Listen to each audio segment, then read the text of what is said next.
What if the moment that breaks you isn't loud? Not a slammed door, not a screaming match, just the small sound of your son's confused laughter as he stares at a $5 gift card. That's how mine began. Christmas Eve, twinkling lights, and my family gathered around the tree like any other year. Caleb was 7, still believing that every box wrapped in shiny paper held magic. He tore into his gift from my mother, expecting, well, something. When he saw that card, he turned it over twice, laughed awkwardly, and whispered, "Is this for coffee, Dad?" I watched him try to be polite. My chest hurt. Then I looked over. My sister Mia's daughter, Lily, was squealing over her surprise, a trip to Disneyland. Flights booked, hotel paid, spending money included. My mom hugged her and said, "You deserve the world, sweetheart." I don't know what snapped in me first, the unfairness or the quiet acceptance I'd always worn like armor. I smiled, thanked everyone for dinner, and said I needed to get Caleb to bed early. At home, Naomi saw my face and didn't ask. She just started folding clothes into a bag. No dramatic music, no screaming. Just the rustle of fabric and the click of zippers. Caleb was confused. "Are we going somewhere, Dad?" I told him we were going home, really home this time. He nodded like he understood more than a 7-year-old should. We left that night. I drove through silent streets while snow gathered on the windshield, each flake glowing in the streetlights. Naomi held my hand, no words between us, just the shared ache of knowing this wasn't sudden. It had been building for years. The times my parents forgot Caleb's birthday, the way my accomplishments were met with polite nods while Mia's smallest gestures earned applause. The emotional math never added up, but I kept paying the debt anyway. When my parents called the next morning, I didn't answer. When they showed up at my office 2 days later, I told my receptionist I wasn't available. A week passed before my phone finally buzzed with a message from my mother. "We didn't mean to hurt you. Family shouldn't walk away over something so small." Small. That word sat in my chest like a stone.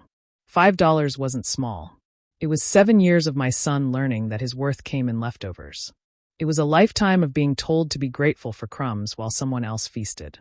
I never yelled, never demanded apologies. I just didn't come back. And in the quiet that followed, something strange happened, peace. Caleb used that gift card months later to buy me a coffee on his birthday. "I wanted to give it to you," he said. I still keep that receipt in my wallet. It reminds me that sometimes, walking away isn't losing family. It's finally choosing your own.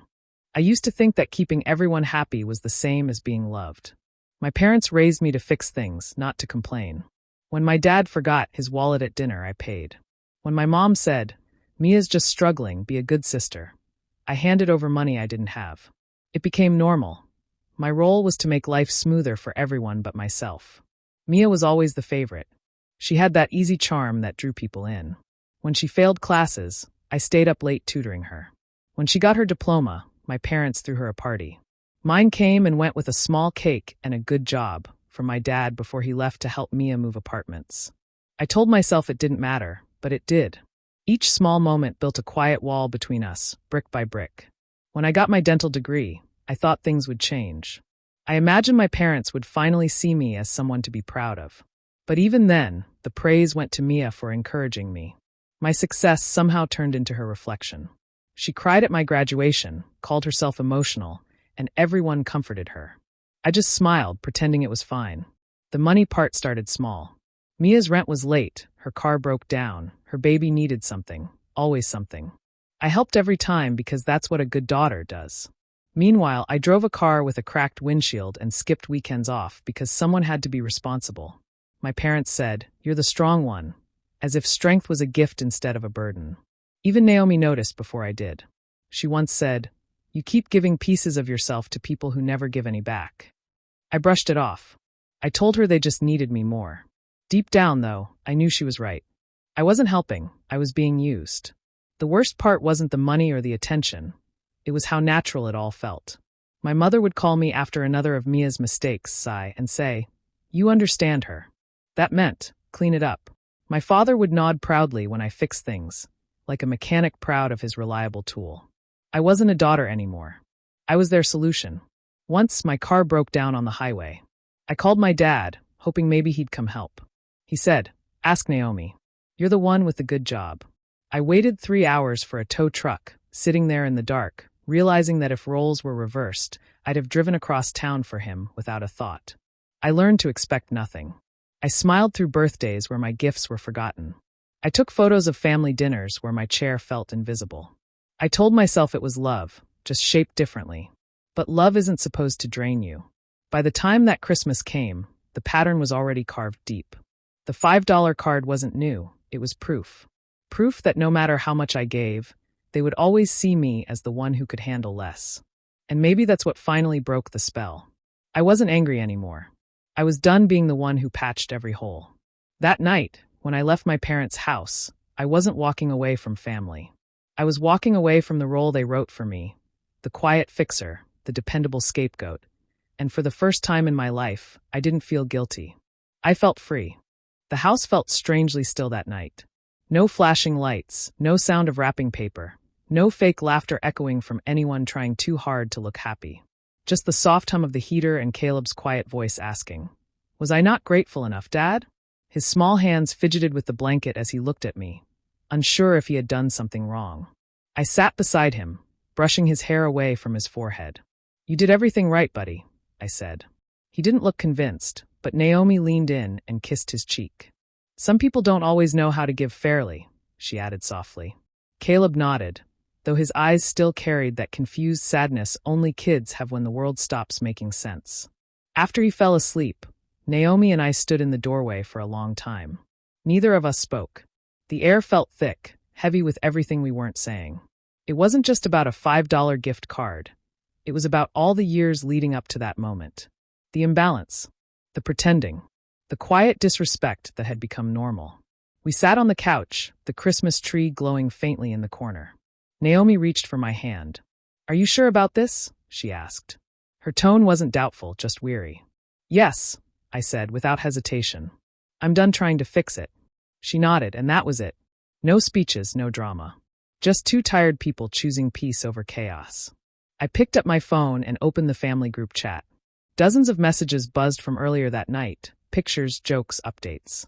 I stared at it for a second, then pressed leave group. A tiny pop-up asked if I was sure. I was. We unplugged the house phone next. Not out of anger, but out of need. For once, I didn't want explanations or apologies or guilt-filled calls about keeping the family together. I wanted silence. The first few days felt strange. My phone stayed quiet, the absence of noise louder than anything. Naomi went about her routine, humming under her breath as she made breakfast. Caleb, still confused, kept asking when we were going to Grandma's again. "Not for a while," I told him. "We're spending more time here." Little by little, the quiet started feeling comfortable. Meals tasted better when no one was walking on eggshells. The house seemed brighter. Naomi laughed more often, really laughed, the kind that fills the room. Caleb started sleeping through the night again. One evening, we took him out to see the neighborhood lights. He ran ahead of us, pointing at every glowing reindeer and candy cane, his excitement so pure it made something unclench inside me. I realized then how much noise my family had added to our lives. The guilt, the comparisons, the constant tension. Without it, the air felt lighter. The calls kept coming at first, but we didn't answer. Then they stopped. Texts slowed down. The silence stretched on until it stopped feeling empty and started feeling like healing. We weren't plotting revenge. We weren't waiting for apologies. We were just still. And in that stillness, I finally understood what peace really meant. It wasn't about forgetting what happened or pretending it didn't hurt. It was about no longer letting it control us. That night, Naomi leaned her head on my shoulder as we watched Caleb sleep, his small chest rising and falling in rhythm with the quiet room. For the first time in years, I didn't feel like something was missing. The world wasn't louder or brighter or bigger. It was simply calm. And that was enough. The next morning, the snow on the driveway was still fresh when I pulled up to my parents' house. I hadn't planned to come back so soon, but Caleb's photo albums, baby blanket, and old toys were still there. My mother had always said she'd keep them safe, though I now realized that meant she liked holding on to things that didn't belong to her. When I rang the bell, she opened the door with that same practiced smile she used when pretending everything was fine. "Ashton, you came back," she said, relief mixed with hope. I nodded slightly. "I just need to collect Caleb's things," I said. My voice was calm, even not the trembling tone they were used to when I tried explaining myself in the past. She stepped aside, a little thrown off by my quietness. The house smelled of cinnamon and perfume, the same way it always did during the holidays, but it felt smaller now, almost airless. My father sat in his chair by the window, reading a newspaper he probably wasn't really reading. When I walked in, he didn't look up right away. "You're here early," he finally said. "I won't be long," I replied. I went straight to the hallway closet where the boxes were stacked. My mother followed me, talking quickly. "You don't have to take everything now. Let's just talk first. We were all emotional last night." "There's nothing to talk about," I said quietly. I opened each box, checking what was inside. Caleb's first shoes, his hospital bracelet, the small wooden car he'd made with my dad when he was 4. Seeing those things reminded me why I was here, to protect what mattered. My father finally stood up, setting his paper down with a sharp fold. "You're being unreasonable," he said. "Family has disagreements. You don't throw everything away over something small." I turned to face him. "You've called everything small for years. Maybe that's the problem." His eyes hardened. "If you walk out that door and keep this attitude, don't expect us to help you with anything. Not for Caleb. Not ever again." For a second, the room went silent except for the ticking clock on the wall. Then I said, "You never did." My voice didn't shake. I didn't need to shout. The truth was louder than anything else. My mother's face changed. She wasn't angry, just startled, as if hearing honesty from me for the first time. She reached out, but I stepped back. "I'm not here to fight," I told her. "I just came for what's ours." I carried the boxes to the door. My father muttered something under his breath, but I didn't ask what it was. I didn't care anymore. When I turned the knob, the sunlight hit the floor, spilling across the hallway like a clean break between what was behind me and what was ahead. Outside, the air was cold but sharp in a good way. Naomi was waiting in the car, engine running. She looked at me through the window, and I nodded. She didn't need to ask how it went. As I placed the last box in the back seat, I glanced once more at the house. The curtains moved, maybe from my mother watching. I didn't wave. I just got in, shut the door, and drove away. This time, there was no guilt. Only quiet. The day after I brought Caleb's things home, I sat at my desk with a blank email open. I had rehearsed what I wanted to say all morning. I wasn't angry anymore, just clear. My parents had always used confusion to pull me back in, emotional words, guilt, sudden kindness, but I wasn't going to give them that chance again. I started simply. "Mom, Dad, from now on, please don't send money requests, ask for favors, or involve me in Mia's problems. Any gifts for Caleb must be approved by me and Naomi. We won't be attending holidays unless we plan them ourselves.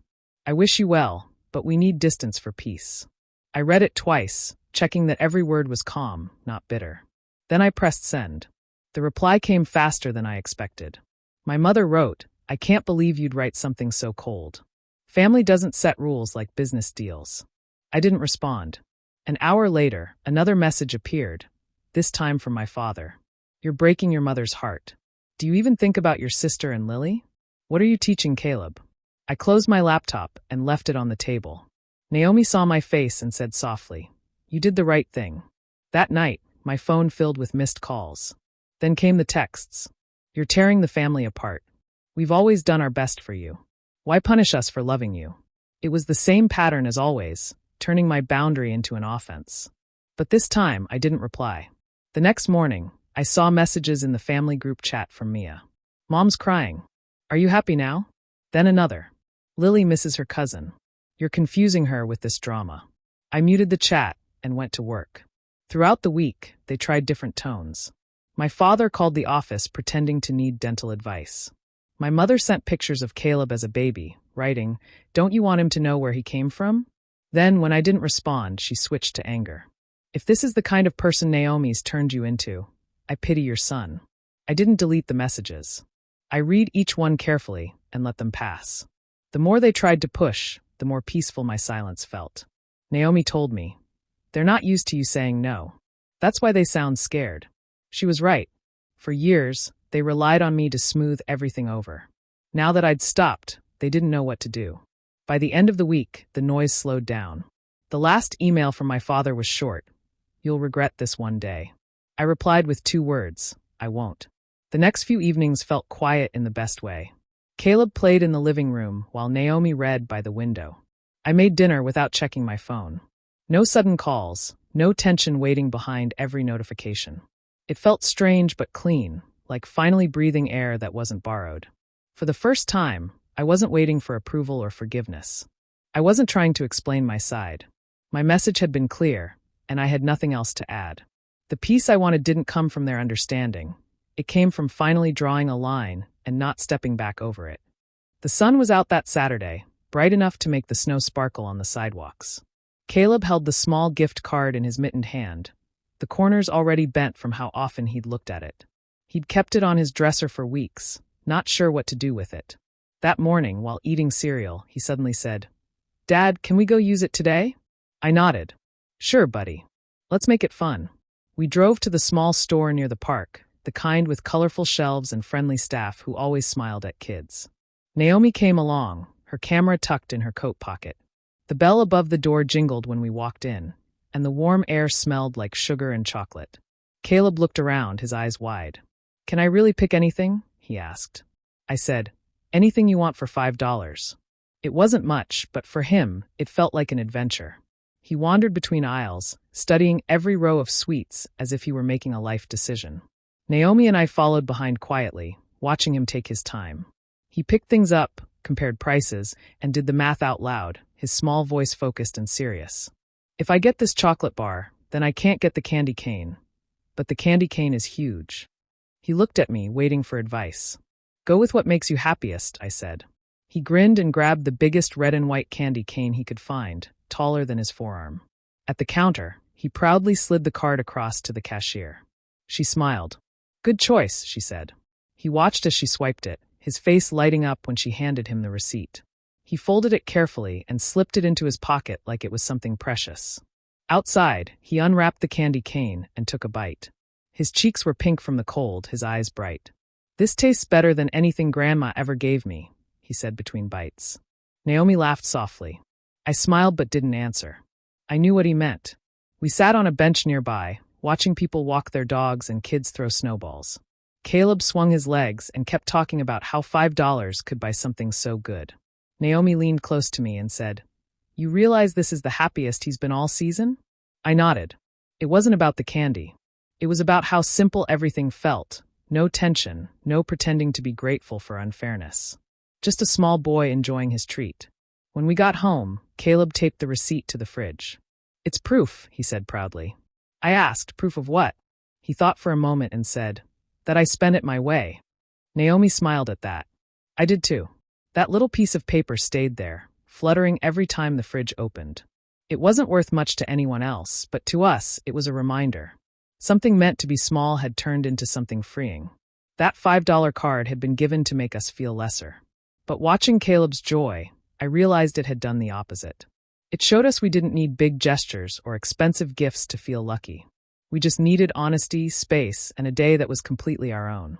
It was a quiet afternoon at the clinic. The waiting room smelled faintly of mint, the low hum of the dental equipment steady in the background. I was finishing up with a patient when the receptionist's voice came through the intercom. "Dr. Hale, there's someone here asking to see you. He doesn't have an appointment." Before I could answer, the door opened, and there he was, my father. He stepped in with the same confidence he used to have walking into our old house, the kind that assumed everything and everyone would move aside for him. "Ashton," he said, using that familiar tone of authority, "I need you to take a quick look at my tooth. Crown broke last week. You can fix it now, right?" I took off my gloves slowly. "Hi, Dad. Do you have an appointment?" He looked puzzled, almost offended. "Appointment? You don't need to be formal with me. I'm your father." I nodded, staying calm. "Even my father has to go through the front desk. You'll need to check in with them so they can see when I'm available." His face stiffened. "You're seriously going to make me wait like one of your patients?" "That's exactly what you are right now," I said, keeping my tone polite but firm. "A patient." He frowned, glancing toward the hallway. "I thought family gets some exceptions." "Not here," I replied. "We follow the same rules for everyone." There was a long pause. He studied my face, probably looking for the daughter who used to bend over backward for him. When he didn't find her, his jaw tightened. "This is how you treat the man who raised you?" he asked quietly, but it wasn't a question. It was a challenge. I walked to the counter and handed him a clipboard. "You can fill this out and give your insurance card to the receptionist. She'll find the next open slot." He stared at the clipboard like it was an insult. "I don't need paperwork." I just need 5 minutes. Then you'll need to schedule 5 minutes, I said. That's how this works. The receptionist, uncomfortable but professional, stepped in. Mr. Hale, I can check the next available time for you, she said carefully. My father turned to her. I'm her father, he repeated, his voice rising slightly. She can fit me in. I didn't move. Please help him, Jenna, I said to the receptionist. Just like you would any other walk-in. That line seemed to hit harder than anything else. His shoulders dropped slightly. You've really changed, he said finally, shaking his head. Maybe, I answered, but this is how things are now. He didn't fill out the form. He stood there for another few seconds, as if deciding whether to argue more, then muttered something I couldn't hear and walked out. The bell on the door chimed softly behind him. Jenna looked at me, unsure. You okay? She asked. I nodded, even though my hands felt heavier than they should. Yes, I'm fine. I went back to my next patient, keeping my focus steady. I didn't look at the door again. He had wanted control, but what he got instead was fairness. And for once, that was enough. It was late in the afternoon when my phone started ringing nonstop. I had just finished paperwork at the office, ready to lock up for the day. The caller ID flashed my mother's name, then Mia's, over and over again. I let it ring at first, but after the fifth call, I picked up. Mia's voice came through fast and shaky. Ashton, it's Lily. She fell at the playground. Her front tooth is chipped. Mom says you can fix it, right? We're already outside your office. I took a slow breath, glancing at the clock. The clinic was closed. You should take her to the emergency dentist downtown, I said evenly. She needs you, Mia insisted. I could hear Lily crying in the background. My mother's voice came through too, sharp and commanding. Ashton, please open the door. You're a dentist. You can't just ignore this. I walked to the window. Sure enough, their car was parked outside, hazard lights blinking. My mother was standing next to it, waving her arms as if she could summon me by sheer will. I could have walked out right then, like I used to, dropping everything to fix their problems. But that part of me didn't exist anymore. I'm not at the clinic for emergencies, I said. There's a pediatric dental office 5 minutes away. This is ridiculous, my mother snapped. You'd really let your own niece suffer when you could help. I'm not letting her suffer, I said quietly. She needs proper care, and I'll help once the situation is handled correctly. Mia started crying now, her voice breaking. I can't afford another dentist today. Please, Ash. Just this once. That phrase, just this once, was one I'd heard 1,000 times before. Every once had turned into a habit that drained me piece by piece. I stayed silent, letting her words hang there. Open the door, my mother said again, her tone turning cold. You're choosing pride over family. No, I said. I'm choosing boundaries. There was silence on the line. I could hear the faint sound of Lily's sniffles.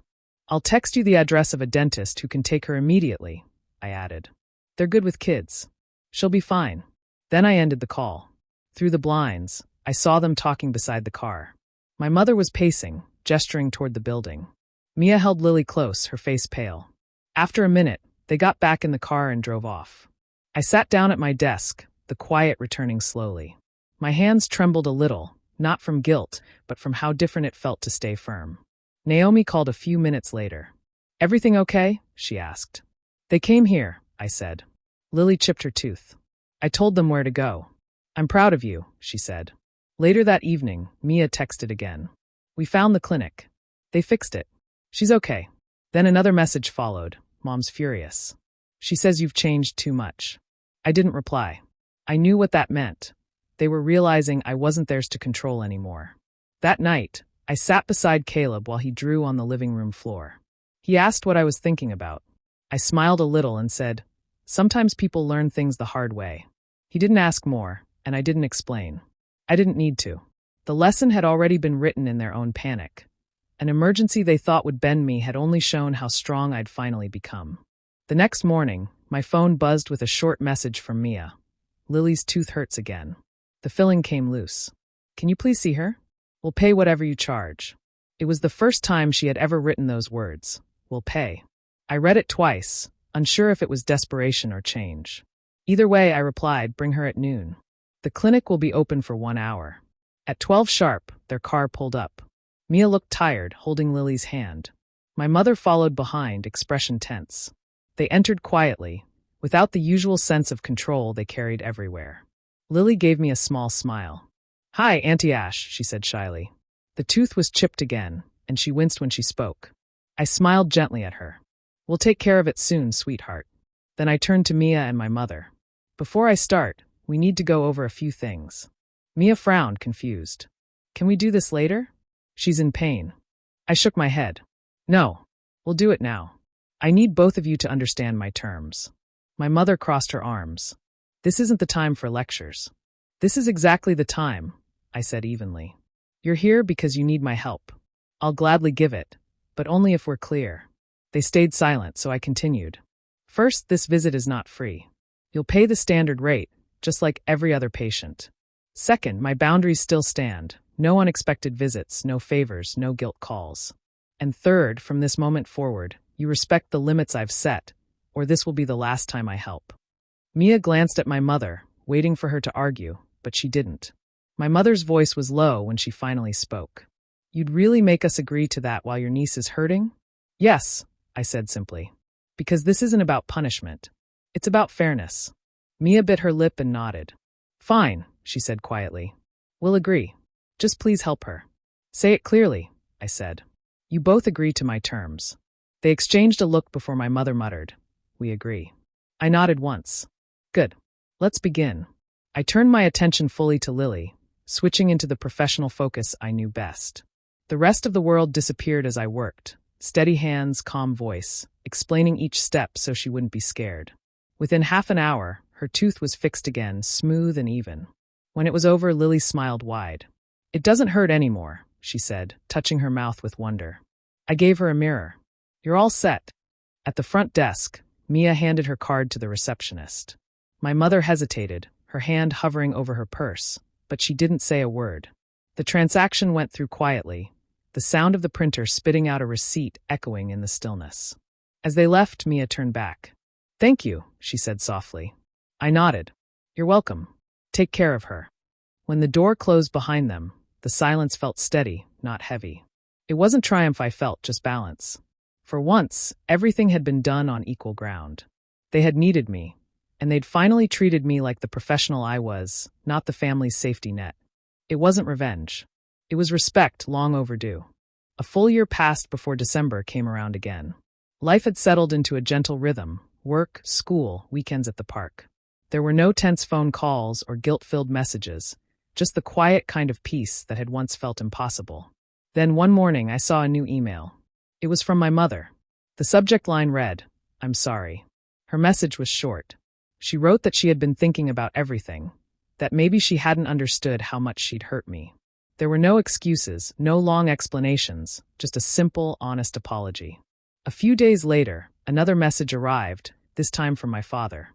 He didn't say the word sorry, but his tone was different. He asked about Caleb's school and said he'd like to see him sometime. If that's all right. It was the first time he had ever asked for permission instead of assuming. Even Mia reached out, sending a small text. I know I made things harder for you. I'm trying to do better. It wasn't perfect, but it was a start. I didn't rush to respond. I read their messages, thought about them, and then replied simply, thank you for understanding. We're doing well. That was enough.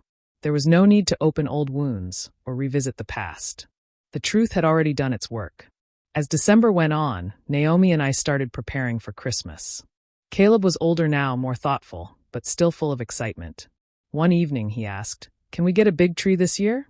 Naomi laughed and said, as big as the ceiling can handle. We picked one out together, a tall, full pine that made the living room smell like winter. We decorated slowly, letting Caleb hang each ornament himself. The lights flickered softly against the windows, reflecting tiny patterns on the walls. Naomi turned on music, and for a moment, everything felt light. Caleb hung a handmade ornament shaped like a candy cane near the top. Remember the $5 card? He said, grinning. I smiled. I remember. He laughed, not with sadness, but with a sense of ownership over the story. To him, it wasn't about what he didn't get. It was about how far we'd come. When the tree was finished, we stood back and looked at it together. The room was warm, quiet except for the faint sound of the lights humming. There was no drama, no bitterness, just peace. I thought about my parents then, not with anger, but with distance. Maybe they'd learned something. Maybe not. Either way, it no longer decided our happiness. Naomi took my hand. Caleb leaned against my leg. And in that calm, I understood something I'd missed for years. Winning didn't mean proving them wrong. It meant creating a life where we no longer needed their approval. That was our quiet victory. Do you think I made the right choice by walking away from my family, or should I have given them another chance? I'd really like to know what you think in the comments. And if you enjoyed my story and want to hear more like this, don't forget to subscribe and hit the notification bell so you never miss one.